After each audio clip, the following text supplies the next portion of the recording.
আসসালামু আলাইকুম। অনেকদিন পর একটা বাজারের ভিডিও নিয়ে আসলাম।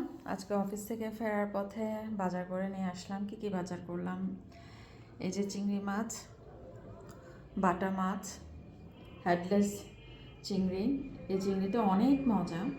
ফার্মের মুরগি, এই যে ডিম। আমরা ডিমকে গোসল করাই হুইল পাউডার দিয়ে, কারণ ডিমের মধ্যে প্রচুর ময়লা থাকে। এ ধরনের ময়লা ডিম যদি ফ্রিজে ঢোকানো হয় তাহলে ব্যাকটেরিয়ায় পুরো ফ্রিজ আক্রমণ করবে। তো বাজারটা কেমন লাগলো অবশ্যই কমেন্টস বক্সে জানাবেন। ভালো লাগলে লাইক শেয়ার করবেন।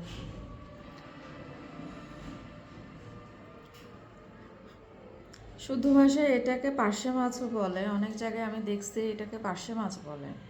আমরা চট্টগ্রাম মানুষরা এটাকে বাটা মাছ বলি। সবজির জন্য চিংড়ি মাছ নিয়ে আসছি। এটা হচ্ছে আপনার, এটা কি বলে, টাইগার প্রন মেবি।